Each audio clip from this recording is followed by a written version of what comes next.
wana yango ne ezali marque de la bête. Tanto meki kolandela lisusu oke ezalaki bosolo te, ezalaki elembo ya nyama te. Esengeli toyeba elembo ya nyama wana ezali nini. Esengeli to connaître elembo ya nyama wana na bomoi nango nini oyo yango eza kosala na kati ya bato. Parce que toza komona monde lelo bato par-ci par-là baza na posa ya parole, toza komona bato baza kokima, bato baza na posa ya koyoka liloba, baza na posa ete bavi na bango échanger.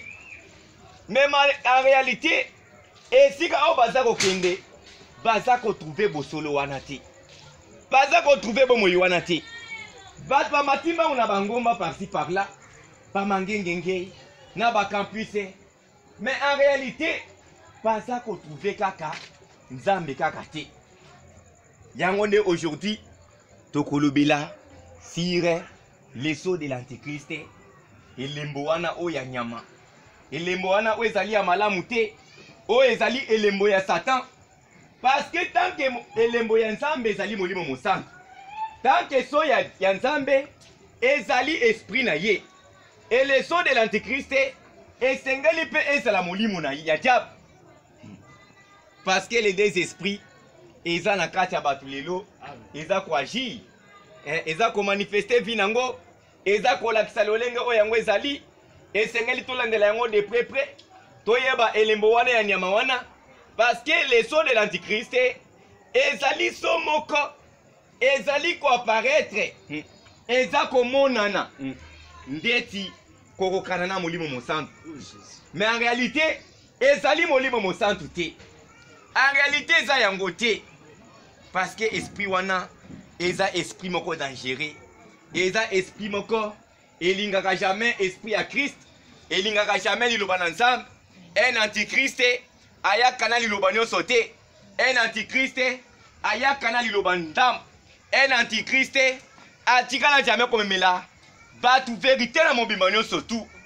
Yango ntango tomonaki ndeko Juda, ntango Jésus-Christ apparaître sur la scène, ntango Jésus-Christ akiti na monde, ntango aye mpona korachete bato, Jésus akitaki mpo asala mosala moko po ete apesa bato so na ye. Toye komona mpe ndeko Juda apparaître mpe. Juda azalaki diable incarné, Juda azalaki Satan incarné ndenge azalaki wana, azalaki au service du diable.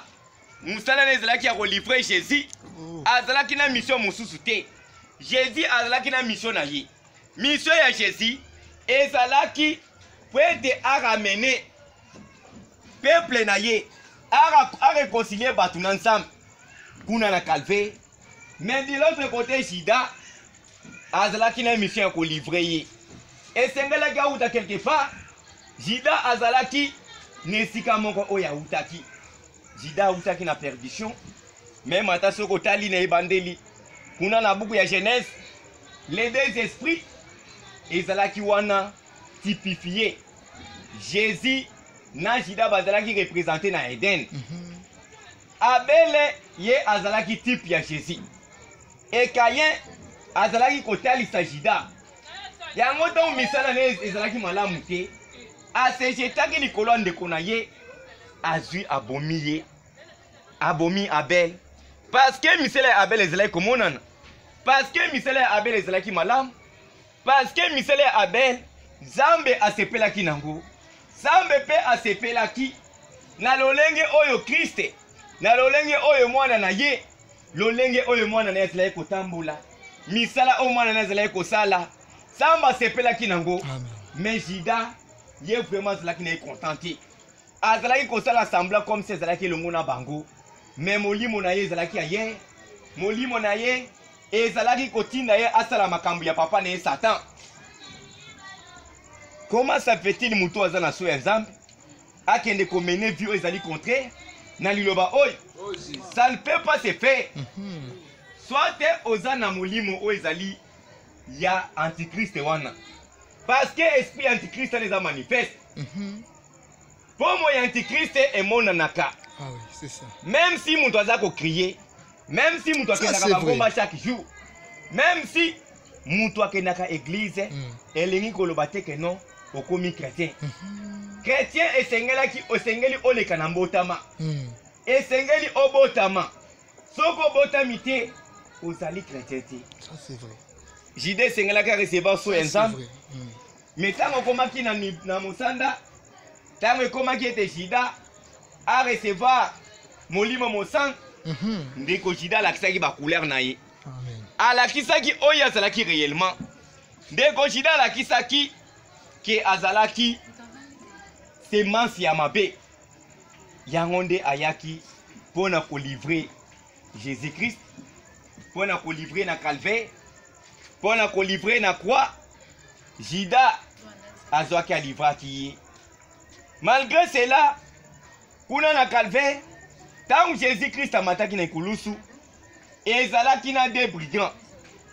Ba brigand mibale wana, moko azalaki pe ko refléter misala ya papa na ye Satan toujours. Ça c'est vrai. Azalaki ko répéter toujours na Jésus, si tu es le fils de Dieu, sauve-toi toi-même et sauve-nous. Ezalaki misala ya Satan. Et le but de notre Jésus, c'est makoki ya se sauver moko. Même ba ange batelemaki wana, baza ko mpesa ka mitindo. Toko exterminer bato nyonso to oyo. Na bite botika. Esenge na sala musala moko. Botika nga moko na ebi na za kosala. C'est ça. Jésus azalaki humble. Esengeli muto nyonso to azala na so na elembo ya Jésus. Esengeli mutu wana azala pe lokola Christ. Amen. Vie ya mutu wana esengeli ekokana na vie ya Jésus. Parce que vie ya elembo ya nyama wana eza vie moko eza ya malamu te. Eza vie moko ya bosoto. Eza vie moko ya lokuta. Eza vie moko ya kotonga. Eza vie moko ya baranki. Comment est-ce que mutu akoki koloba ke naza na so de Dieu? En même temps oza na baranki quelque part. En même temps yo oza kolinga ba voisin na yo te. En même temps oza na ba conflit par-ci par-là. En même temps oza kotambola na lolendo. Eza kolakisa ouvertement so nini oyo ezali nango penza. Eza kolakisa elembo nini oyo ezali kati na yo. C'est ça. Ah, que Dieu nous aide. Amen. Nzambi asunga biso parce que kala mingi te Yesu azali koya. Jésus akoya kokamata bato bazana elembo ya nyama te. Oh. Elembo ya nyama ezali spirituel. Eza batatouillage te. Elembo ya nyama ezali te que nous passer au vaccin. Ça c'est vrai. Elembo ya nyama eza te que nous ba kokotsa yo ba biloko moko na kati ya lokolo. Soki wa ke bakoya kokoma yo 666 na kati ya mbusu. Yango te mutu ezali elembo ya nyama. Elembo ya nyama wana eza spirituel. Elembo ya nyama eza esprit ya diable. Eza esprit mosusu te. C'est l'esprit du diable. Yango ne mutu eza koagir na kati ya batu lelo. Yango ne mutu eza koconduire batu ba crucifier lisusu Jésus-Christ. Comment est-ce que batu baza ko crucifier lisusu Jésus? Tango batu baza komona liloba eza manifesté. Batu wana baza ko rejeter yango. Balobi ke wana eza makambo ya diable. Balobi wana eza makambo euti na Satan. Oh non, biso tondimaka yango te. Yango nde lolenge bato baza kotambola lelo. Yango wana tokoyeba chaque mutu elembo nini azali nango. Soko oza na elembo ya Jésus, esika yo ozali esengeli o manifester Christ. Amen. Mais pourquoi bato baza ko manifester Christ te? Pourquoi bato baza kotambola d'une manière contraire na liloba na Nzambe?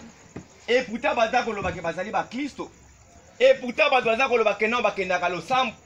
Mais na kati ya mitema na bango baza na ba problème na bato par-ci par-là. Na kati ya mitema na bango pa mususu baza même na kindoki. Balingi kotika yango te. Baza ko sepela nango. Baza ko se réjouir. Ba continuer toujours na lolenge wana. Mais na jugement moko où eza suspendu na monde. Juda ndeko wana. Toko citer minga. Toko citer ndeko wana. Ndeko wana Juda Jésus atiaki trésorier. Yene après Jésus na kati ya losambo wana ezalaki Juda. Ndenge moko na lola kuna après Nzambe ezalaki Lucifer. Lucifer azalaki lolenge moko na Nzambe. Mais kaka na point moko nde ezalaki ko différencier bango. Lucifer aurait créé te. Nzambe apesaki banguya nyonso nzambe asalaka nango. C'est ça. Apesaki beauté. Apesaki Satan lolenge nyonso tout. C'est ça.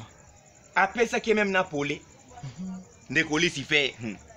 Mais aurait créé te. Nzambe apesaki yango te. Aurait créé te. Aurait kosala nyonso tout. Mais aurait kokoma place mo nzambe atelaki limite côté ya création. Aurait kosala yango te. Mais ndeko Lucifer a se révolter kuna na ciel a telemeli nzambe a sali rébellion parce que azalaki na posa azo esika na nzambe. Amen. Yango wana esprit wana antichrist musala nango ezala nango kaka eza ya koluka kozo esika ya moto mosusu. Mosala esprit wana eza tellement rempli de l'orgueil. Esprit wana eza esprit moko eza tellement na lokuta eza tellement na makambu ya mabe.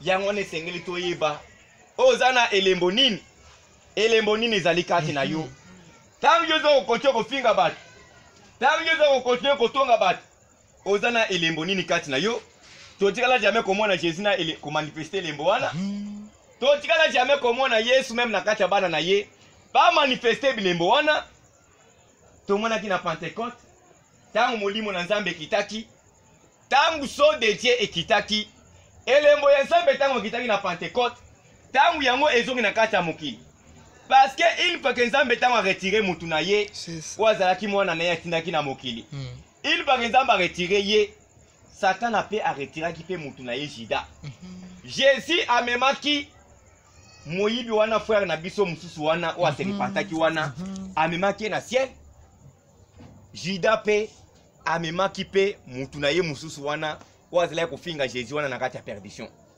Juda autaki na enfer. Juda autaki na lola te. Yango wana zala ko refléter bomo ya lifelo. Yango wana zala ko refléter lolenge oya autaki. Moto nyonso esengeli azala influencer quelque part. Ezaka ka des esprits. Nde oyo kosala keno ozala boyi ozala pe boyi. So boza l'esprit Nzambe te, ozana na esprit wana ya Satan toza ko lobela wana. Parce que esprit wana Nzambe a condamné yango. Esprit wana ko jamais ko hériter royaume des cieux. Et sengeli nde esprit wana ezala exterminer. Et parce que za molimo moko o eza komemela batu fausseté mingi. Parce que za molimo moko o eza ko sala kana batu babanda ko mener via kindumba. Denge toza komona lelo 90% si j'ai 90% yaba na basi aujourd'hui.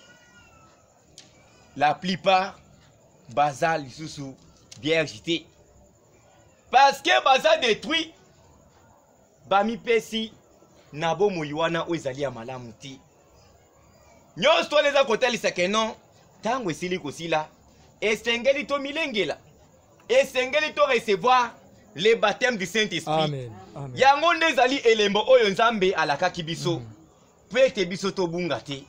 Peut-être ba oyo nyonso baza na lembo ya wana ya Satan paye ba keno ba kozala perdi parce que wana eza elembo ya perdition batikali jamais ko benga ngo eza elembo ya ciel toza koyeba yango na vie nango parce que Jésus-Christ alobaki vous les reconnaîtrez par leurs fruits bokoyeba yango na bambuma nango so wana oyo na ya Satan toza koyeba yango pe na kati ya batu na vie oyo baza ko manifester toza koyeba yango tango batu baza komene vie oyo ezali contraire na kati ya liloba na Nzambe mais na pokwa oyo Jésus aza kobenga yo Jésus aza koyebisa yo yo ozonga epai na ye Jésus alingi ko perdre yo te Jésus alingi yo ozonga epai na ye tango mosusu ozalaki na kozanga komiyeba ozalaki komene vie wana Satan kosaki yo mais il y a encore de l'espoir Eli qui ezali Eli qui ezali parce que elaka ya kozwa elembo ya Nzambe ya kozwa molimo mosantu ezali nanu ezali nanu trop tard te esengeli yo ozwa décision esengeli yo ozwa mokano moko ya kopesa bomoi na yo epai ya Jésus-Christ parce que mutu nyonso aza kopesa bomoi na ye epai ya Jésus alakaki akopesa ye elembo wana le baptême du Saint-Esprit mais oya koboya kopesa bomoi na ye epai ya Jésus akozala condamné lokola ndeko wana place totangaki na Exode 21 esika bayebisi biso na tango wana ya kala baesclave tango bakangaki bango tango baza kosone trompete egangi tango 50 ekoki jubile bazalaki kosone kelelo moko mpo na koloba keno bokomi somi bokomi libre tika pau tango moto azali koyoka mongongo wana azali koyoka son wana ya trompete esengelaki esclave wana abandone yango mais soki moto alobi nga mpenza chef na nga wapesa nga bisengo moko ya kitoko vraiment bavantage apesaka nga nakoki kotika ye te nga na préféré na nga na demire na ye moto wana bazalaki kotobola ye litoi même ata ayoki so mosusu ekoyaka moto wana akotikalaka jamais kozala libre parce que azali scellé dehors kolinga te yo mpe ozala scellé dehors yo mpe ozala otiama bakanga yo na elembo batia yo elembo wana otikala libanda esengeli okota na kati ya Christ nde esika bomoi ezali me bato nyonso tu oyo bazali libanda ya Christ te bakozala sele na elembo wana ya nyama parce que elembo wana mpe eza kotambola eza mpe kosele mpe bato me mwana nzambe akoki kozwa yango te alleluya mwana nzambe akoki kozwa elembo wana te parce que elembo wana eza promis mpo na bana ya perdition parce que bible elobi na mokanda ya apocalypse oyo nyonso to bakombo na bango ekomamaka te dans le livre de vie de l'agneau bakozala séduit bakorecevoir cette marque là de Satan bakozwa yango me bana na nzambe bakozwa yango te bana na nzambe bakotikala korecevoir yango te alleluya nalingi nayoka mpenza milolo ya bana na nzambe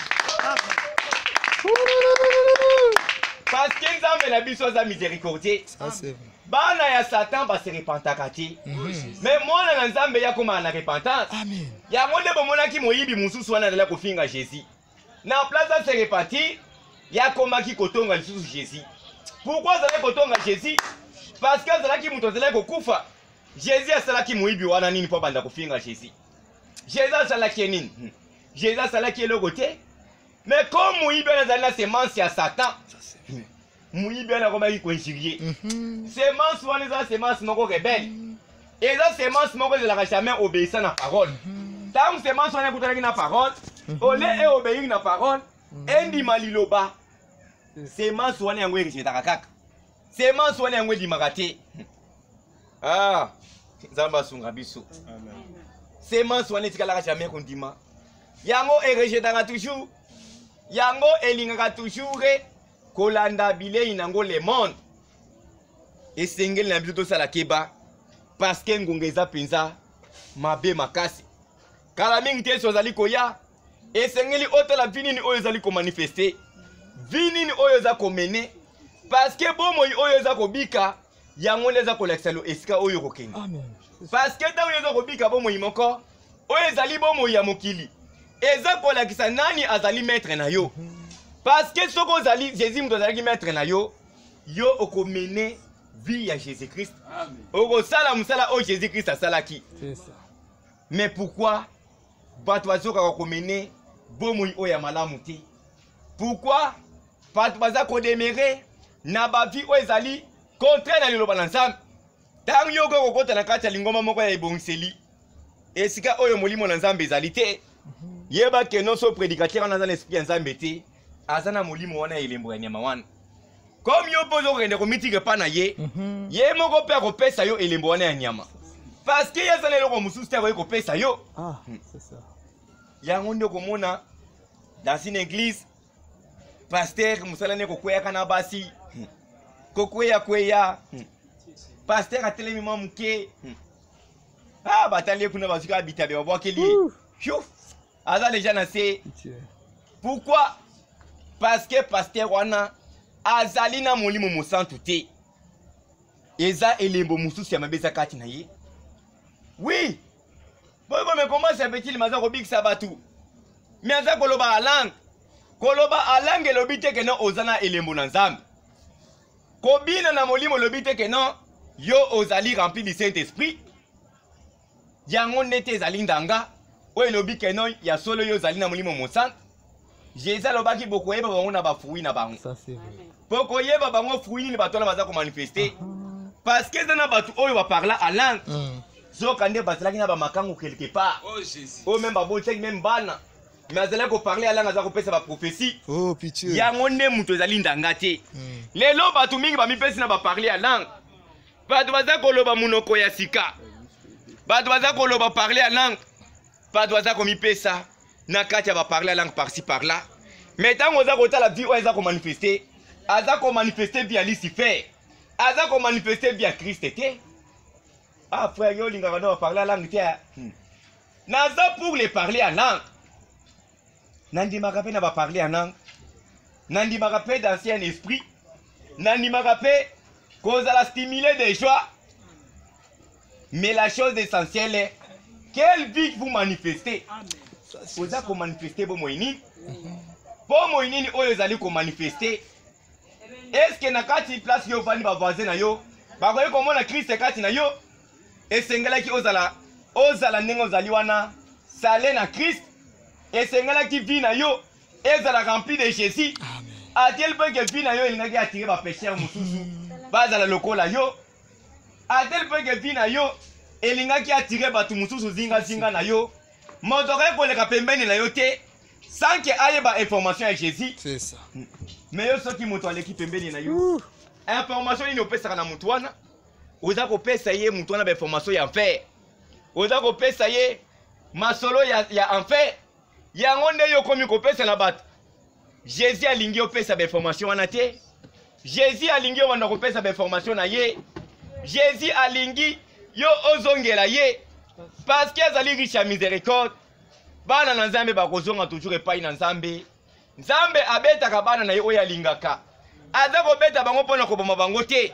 Mais aza kobeta bango mpona koredresser bango. Aza kobeta bango pour que bazonga epai na ye. Parce que ye nde mutu azokisi bino. Ye pe mutu aza na kisi mpona kotia na esika na pota ne kauka. Mais soki okimi na yo yeba keno pota wana kokende kopola. Parce que yo oboyi na yo kisi oyo alingaka pesa yo. Yo lobi akoma betinga vraiment. Ga pensa na koyaka lisusu te. Vraiment na ke pona libela. Ah na ke na ngai. Kuna na koyaka lisusu na réunion wana te. Mais tangu yo kei kuna orozwaka jamais kisi. Esengeli oya epa ya Jésus. Ye peka mutu azana kisi ya kotia na pota wana. Ye nde mutu azana kisi ya kosunga yo. Pour que yo okoma na perfection. Jésus alingi komona yo. Ozala totalement lokola ye. Jésus alingi lolenge oya tambolaki. Biso nyonso tozala lokola ye. Esengeli tozala lokola Jésus Christ. Ko prêcher ezali sinité que non tokota lola. Yango te ezali lembo pona kokota na lola. Parce que Jida prêchaki na nguya nyonso tu. Jida atiaki abikisaki batu. Batu babikaki. Batu bamonaki na kati ya Jida. Batu epoka na babengaki serviteur de Dieu. Babi azalaki serviteur de Dieu. Atomoni penza bilembo Jida manifestaki. Mais Jésus alobaki bo sepela. Bo sepela pona yango te. Esengeli bo sepela. Soki bakombo na bino komamaki na kati ya livre de vie là. Yango nezali point final. Yango ne mutazeli ko différencier biso na bana wana ya Satan na elembo ya nyama. Mais la biki awa eza bana Nzambe mutu azali awa. Amen. Amen. Yango ne mutazeli ko différencier biso. Amen. Esengeli tozonga epai ya papa na biso. Ye azana elembo moko kitoko. Ça c'est vrai. Elembo moko kopesa yo oyo ekosala keno ozala penza na esengo. Tango za koleka na nzela. Amen. Baza kotala botala la dame Jésus wana. Botala Jésus wana za koleka. Oh Jésus. Esengeli tozala lolenge wana. Ça c'est vrai. Esengeli to rejeter elembo wana ezali ya mabe. Esengeli biso to pona elembo na Nzambe. Oyo ezali molimo mosantu. Esengeli koyamba yango. Esengeli kotika monde. Parce que na kati ya mokili kuneza kaka kufa. Na kati ya mokili sika moko te oyo okotikala kozwa vie éternelle. Vie éternelle eza na kati ya liloba na Nzambe. Nzambe apesaka vie éternelle na ba oyo bazali obéissant na liloba na ye. Mais bana ya Satan bazalaka obéissant te. Ndenge Kaya répondaka na Nzambe. Ayebisaki ye tango Nzambe atuni likolo ya Abel. Wapi ndeko na yo Abel? kaya lobi yo chakanga na batela kaye apesa nzambe réponse moko sec esengeli oberfie na langue na yo esengeli oberfie na maloba na yo esengelaki osala ntango yo recevoir évangile ya Jésus eza te ke no mpo tikala ya kovanda ntango yo recevoir évangile ya Jésus esengeli bato mosusu baya awa à travers yo. Amen. Amen. Amen. Esengeli bato mosusu baya à travers yo. Esengeli olobela bato mosusu bonne nouvelle à Jésus. Esengeli parler na bato olobela bango likolo ya Jésus. Ndenge Philippe asalaki pona Nathanaël. C'est ça. Tant Philippe amonaki Messi akimaki mbango akende kolobela pe ndeko na ye. Parce que alingaki Nathanaël alingaki ndeko na ye pe akwa lokola ndenge ye pe andimaki. Pourquoi yoza ko benga bandeko na yo te? Pourquoi oza ko cacher po na yo moko? Esengela kipi na yo et témoigner Jésus même na ndako na bino. Parce que toza ko bika na tamongo o bana bakomi ba rebelle envers leurs parents. Mwana oza ko tambola na rébellion. Toza ko yeba aza na molimo nini? Tango boza ko mona kuluna par-ci par-là. Ezali fuwi ya elembo wana ya Satan. Elembo ya Satan ya ngone mutu bimisaka vi wana. Etikala jamais ko sala vie à Christ. Jésus atikala jamais ko manifester ba kuluna. Ata mukolo moko te. Jésus a manifesté ba tumoko bazalaki ba brebis. Parce que mutu za ko manifester vie à kuluna aza lokola loup. Parce que aza lokola mbwa wana ezamba wana. Ye alimbisaka taza na pona ko dévorer. Aza na rashi moko total. Mais Jésus aza na poste ya ba brebis. Bino bozali bana na nzambe. Et Seigneur qu'on se confie pas à Christ. Parce que Jésus, il est capable de changer. Jésus est capable. Il y a côté. Jésus a kolongola yango. Parce que bino bozali bana ya Satan te. Bino bozabana na nzambe. Et Seigneur to se préparer. Et Seigneur to milengela. Kala mingi te Yesu azali koya. Avant Yesu aya, esengeli batu bazala sele na elembo na ye. Esengeli batu ba recevoir molimo mo centre oya tindi. Poete batu oyo alingi babunga te ba recevoir yango. Mais pourquoi yoza ko freiner?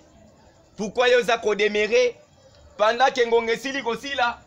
Ozozela lisusu nini? Pendant que makambo ekomi na suka. Kala mingi te Yesu azali koya. Kala mingi te Yesu akomi pene pene ya koya. Batu mingi baza koloba. Depuis bozela koloba ke akoya. Wapi Yesu anwaza koya. Parce que uta bakoko na biso. Bazela koloba ke no akoya. Pa mama na biso babotami. Bakoli ba mimbange. Bazela koloba koya. Baza koko kisali komita ke bayebite. Esengeli ko se repentir. Esengeli koya epa ya Christ. Koya epa na epa la repentance. Jésus adana elembo moko kitoko. Elembo oyo ekosala keno bino bo mener vie digne de l'évangile. Elembo oyo ekosala keno bino bo zala rempli de Dieu. Ezali le baptême du Saint-Esprit. Mais sengeli koya par la repentance. Et sengeli koya na koyambola. Parce que ceux qui ont demeuré na kati ya mokili okozelo ko moko te ya malonga. Ebele ba demeuré ki na kati ya monde. Mais batikala jamais. Kozwa jamais. Esengo moko ya malam. Esengeli na biso to se repentir. To mibongisa. Parce que molimo ya antichrist eza déjà na kati ya mokili. Esprit wana eza contre malakisi ya Christ. Esprit wana eza kotelemi na baptême au nom de Jésus. Esprit wana antichrist eza kotelemi na divinité ya Jésus. Esprit wana antichrist eza kotelemi la baptême du Saint-Esprit. Esprit wana antichrist yango eza kotelemi na liloba na tango. Yango endimaka yango jamais. Yango eza na posa batu ba kuarte. Parce que nde esika elembo na Nzambe fandi. C'est ça. Eza nde na sango na tango. Nde esika oyo elembo na Nzambe fandi kuna. Amen. Soki o rejeté yeba keno okozala sele. Parce que ndenge ndeko wana totangangi na Exode ndenge batiaki elembo pona ye esili pona ye libela. C'est ça. Tango oza koyoka évangile kwandisi motema na yo te. Fongola motema na yo. Pesa vie na yo epa ya Jésus. Même kaka lelo okozala baptisé du Saint-Esprit. Amen. Même kaka lelo okozala ramené pa ya Jésus. même yo ozongaki sima ozalaki désespéré Jésus-Christ aye lelo pona yo Jésus-Christ alingi apesa yo so na ye Jésus-Christ alinga changer vie na yo Jésus-Christ alinga mema yo na perfection Jésus alingi komona mutu moko te awa abunga mais ya lingi mutu nyonso akoma te na repentance parce que soko komi na repentance ye akozala obligé soko senge elembo wana ete apesa yo yango moninke Bible eza convertir biso na mukanda ya 1 Jean 4 1 Jean chapitre 4 Bible lobi boy 1 Jean chapitre 4 et 3 Yohani mukavunami na 3 Et tout esprit qui ne confesse pas Jésus n'est pas venu, n'est pas de Dieu. Molimo nyonso o etatolaka kombo ya Yesu Kristo te euti na Nzambe te. C'est celui de l'Antichrist. Yango wana nde ezali kotelemela Kristo. Dont vous avez appris la venue. Oyo boyokaki boyei na ye. Et qui maintenant est déjà dans le monde. Aza déjà na kati na mokili. Poza komoni. Tango molimo mosantu kitaki na Pentecôte. Esprit Antichrist na pe zongaki. Yango pe yaki lisusu. Yaki na katia bana oyo bazali ya Satan. Bazali toujours ko persécuter église na Nzambe. Bazali toujours ko persécuter bana na Nzambe par-ci par-là. Denge persécuter Christ. Esprit wana pe ko persécuter bino pe. Yango monike esengeli kozala sele.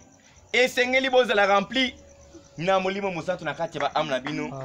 Parce que la mingi te toza kozonga ndako. Parce que la mingi te Jésus-Christ revient bientôt. Et sengeli chaque monde doit se préparer. Parce que Jésus a tenu liloba na ye.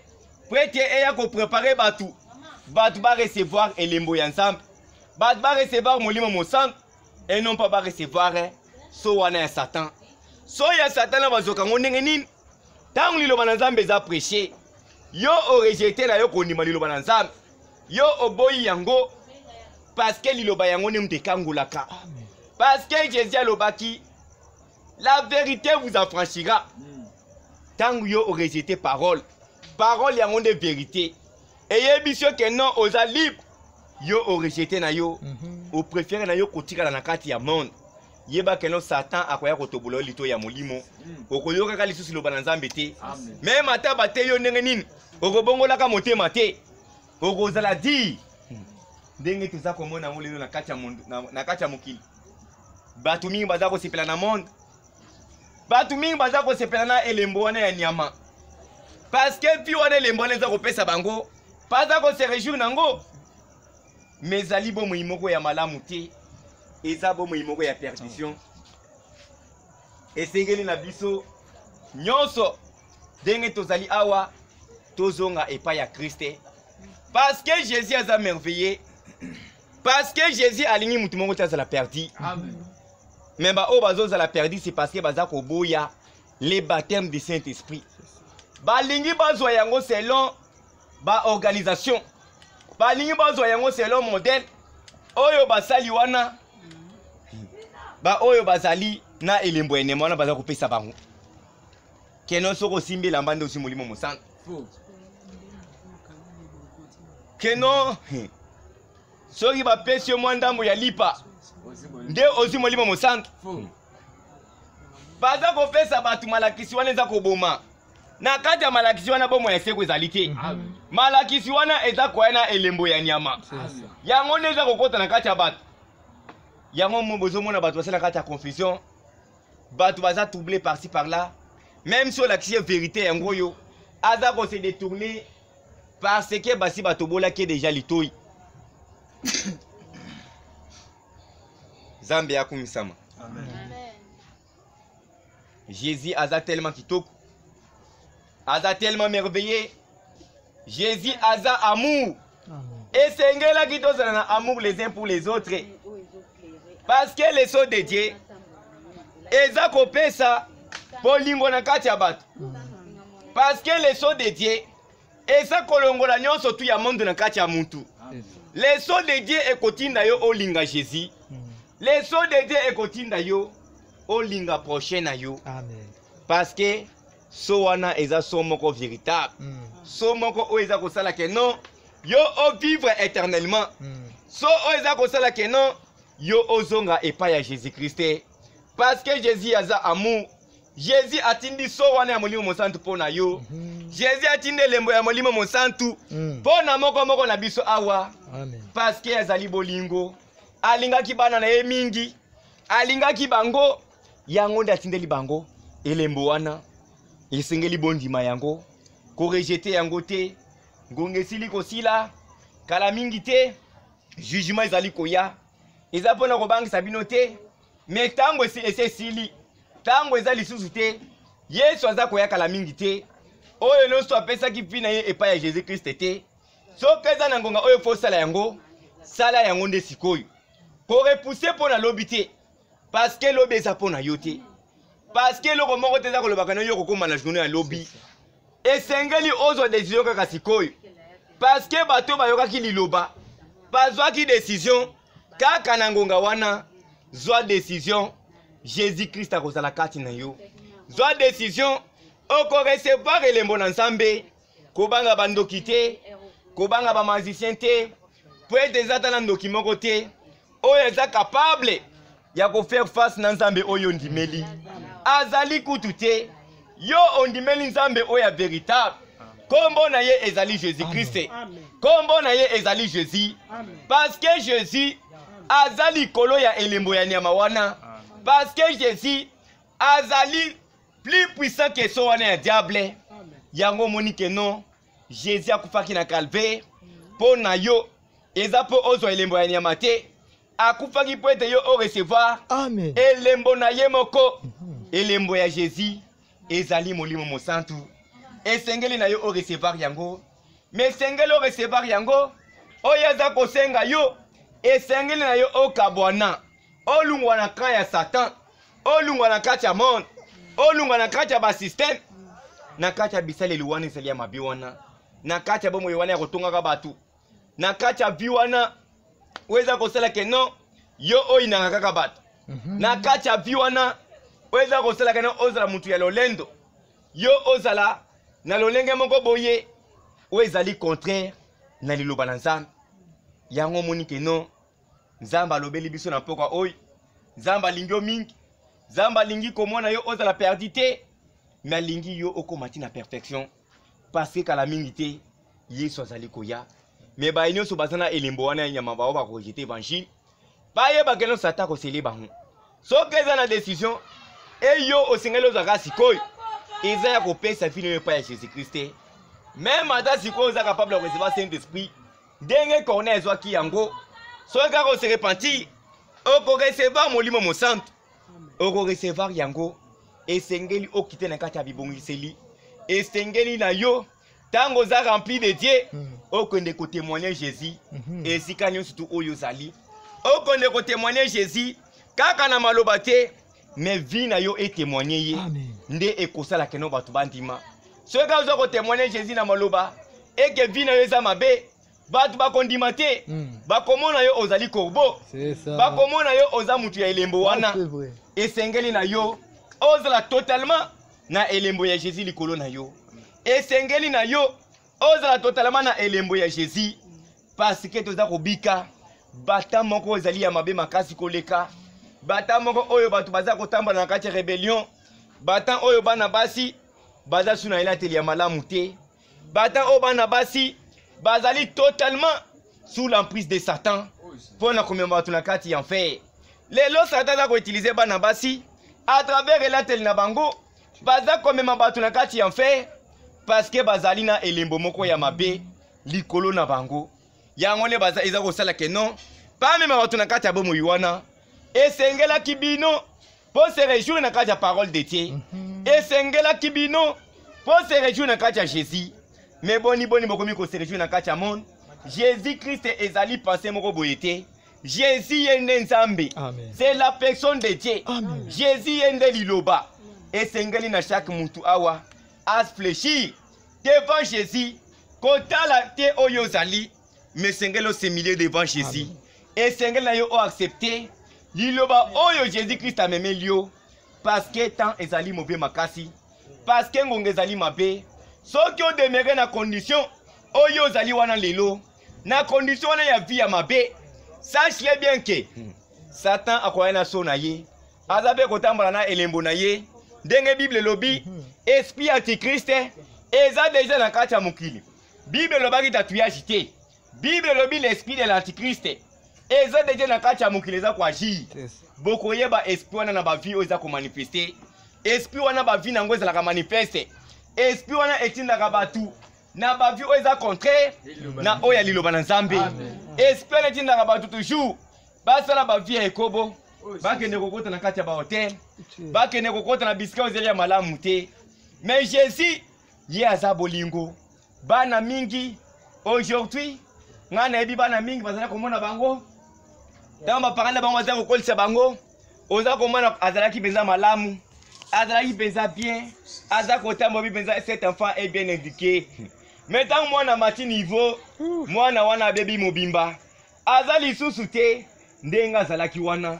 Pourquoi même atana bato mususu okoki kotala vie aza komene même na parase na ye eza koyebi soki na moto akomene vie ya motindo boye te moto akosala te aza vraimen elongi ya kosala kikulula te aza na elongi ya kosala vie oyo mais pourquoi aza kosala yango ezali ye te eza nde esprit wana ya Satan yango nde moto eza kotinda ye asala aza na sous l'esclavagisme ya esprit wana ya diable yango moni biso toza kotelemela esprit wana ya Satan tolingi ete moto nyonso tu awa azala baptisé de l'esprit de Dieu azala rempli du Saint-Esprit.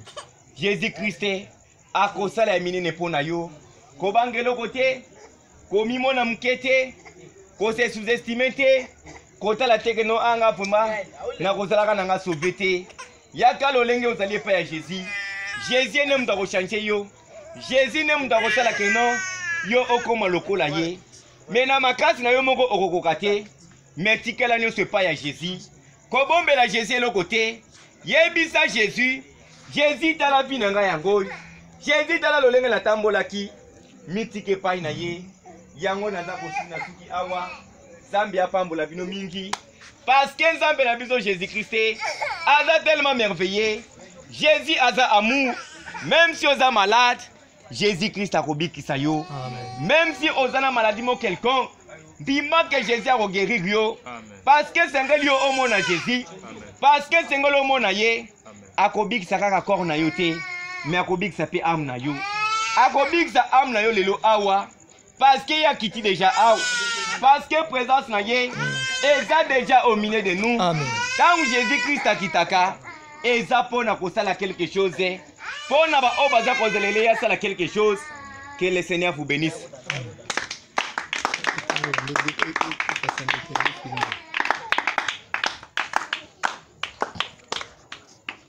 Nzamba pambola momu na ye elembo ya antichrist alobi toyeba ngo na vie na bomoi oyo moto azokombelisi te bomoi oyo alelo. Alors tu dis que non, je suis chrétien nakendaka église. Alors quelle vie menez-vous? Si c'est la chose parce que eza na ebele baza deya na so wana elembo wana eza coopérer déjà. Alors aujourd'hui au terme mokili hypocrisie est comme eloko ya liboso. Alors bato nyonso omoni bango yango papa Stéphane asimbi alobi ke no bato wana na eza na vie na bango vie ya makangu eza na kati vie ya comment dirais-je vie ya mokili mobimba eza na kati. C'est-à-dire que mutu wana aza na na so ya antichrist soki a recevoir Jésus-Christ comme vous avez été aza déjà scellé pour le royaume ya ténèbres. Alors Nzambe azozela biso liboso ezalaki non so lelo eza délicat juvénile eza lelo eza parce que il y a encore des